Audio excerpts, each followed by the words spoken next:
আজকের রেসিপিটা খুবই সাধারণ, হয়তো সব বাড়িতেই হয়, তাও যারা নতুন রান্না শিখছেন তাদের জন্য। নমস্কার, কুইজিনিয়া চ্যানেলের পক্ষ থেকে সকলকে জানাই সাদর আমন্ত্রণ। আমাদের সবার চ্যানেল কুইজিনিয়াকে সাবস্ক্রাইব করে পাশে থাকা বেল বাটন আর অল আইকন প্রেস করে রাখলেই সব নতুন ভিডিও নোটিফিকেশান আপলোড হওয়া মাত্র পৌঁছে যাবে আপনাদের কাছে। দারুণ একটা নিরামিষ চচ্চড়ির রেসিপি, যেটা গরমের সবজি দিয়ে বানানো।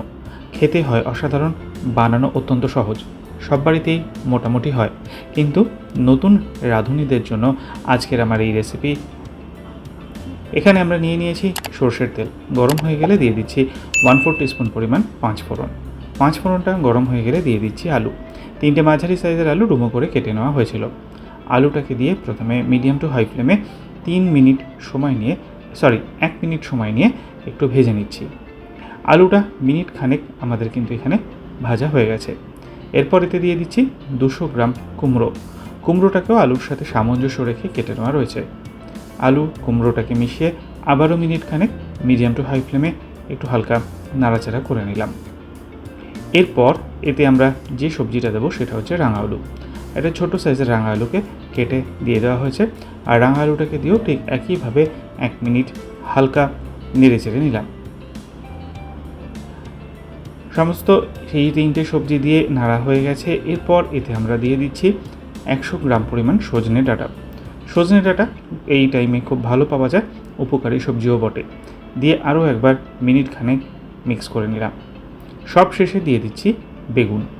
একটা মাঝারি সাইজের বেগুনের অর্ধেকটা ডুমো করে কেটে দিয়ে দেওয়া হলো। বেগুনটাকে দিয়ে আরও একবার নেড়ে চেড়ে মিশিয়ে নিচ্ছি। এরপর এতে দিয়ে দিলাম আমরা স্বাদ অনুযায়ী নুনটা দিলে সবজিটা তাড়াতাড়ি মজে যাবে। এবার নুনটাকে দিয়ে ভালো করে মিক্স করে নেওয়া হলো। রেসিপিটা নিয়ে এগিয়ে যাব তার আগে মনে করিয়ে দিই আমার নতুন চ্যানেল লাইফ ইজ প্রেশাস, যেখানে জীবনের নানা দিক নিয়ে আমি আপনাদের সাথে আলোচনা করি।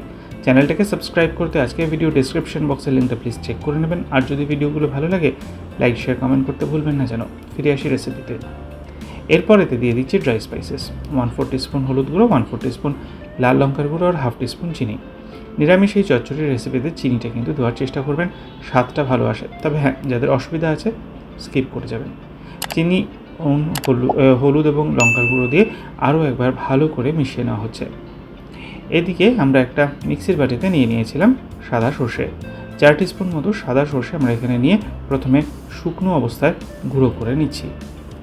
সর্ষেটা গুঁড়ো হয়ে যাওয়ার পর এখানে সর্ষের তেতো ভাবটা কাটাবার জন্য দিয়ে দিচ্ছি সামান্য একটু নুন, তার সাথে দিচ্ছি একটা কাঁচা লঙ্কা, আর সব শেষে 1/4 কাপ পরিমাণ জল দিয়ে একটা মিহি পেস্ট এখানে আমরা সর্ষের কাঁচা লঙ্কার বেটে রাখছি। আর এইবার রান্নার এই পর্যায়ে এই সর্ষের পেস্টটা আমরা এর মধ্যে দিয়ে দিলাম। সর্ষের পেস্টটাকে দিয়ে আরও একবার নেড়ে চেড়ে সমস্ত সবজির সাথে ভালো করে মিশিয়ে নেওয়া হলো। ভালো মতো মিশিয়ে নেওয়া হয়ে গেলে এবার ওই মিক্সির বাটিটাকে ধুয়ে আমরা দিয়ে দিচ্ছি এখানে জল। 250 মিলিলিটার জল দিয়ে ভালো করে আরও একবার মিক্স করে নিচ্ছি। আর তারপর এতে দিয়ে দিলাম 4টে কাঁচা লঙ্কাটাকে দিয়ে একটা ঢাকনা চাপা দিয়ে মিডিয়াম ফ্লেমে 8 থেকে 10 মিনিট সময় নিয়ে একটু কুক করে নেব। ফিরে আসছি 10 মিনিট পর। 10 মিনিট হয়ে গেছে, ঢাকনাটাকে ফাইনালি খুলে নিলাম। আর আমি একবার চেক করে নেব, জলটা কিন্তু একদম প্রপারলি শুকিয়ে গেছে। এটা কিন্তু একদম শুকনোই হবে, আর সবজিও কিন্তু একদম ডান। 1 টিস্পুন কাঁচা সরষের তেল ওপর থেকে ছড়িয়ে ভালো করে আরও একবার নেড়ে চেড়ে মিশিয়ে নেওয়া হলো। আর তাহলে গ্যাসের ফ্লেমটা অফ করে দিই। তৈরি হয়ে গেল দুর্দান্ত স্বাদের এই সম্পূর্ণ নিরামিষ চচ্চড়ি। বাড়িতে অতি অবশ্যই ট্রাই করে কমেন্টে জানান কেমন লাগলো। ভালো লাগলে লাইক এবং প্রচুর শেয়ার করতে ভুলবেন না যেন। যারা এখনও চ্যানেল কুইজিনিয়াকে সাবস্ক্রাইব করেননি, অনুরোধ করবো চ্যানেলটাকে সাবস্ক্রাইব করে পরিবারের সদস্য হয়ে যাওয়ার জন্য। লাইফ ইজ প্রেশাস, গল্পে শেখা লেখা চ্যানেল দুটিকে সাবস্ক্রাইব করতে আজকের ভিডিও ডেসক্রিপশন বক্সের লিঙ্কটা প্লিজ চেক করে দেবেন। সবাই ভালো থাকবেন, সুস্থ থাকবেন। দেখা হবে পরের রেসিপি নিয়ে। আজ তাহলে এই পর্যন্তই। নমস্কার।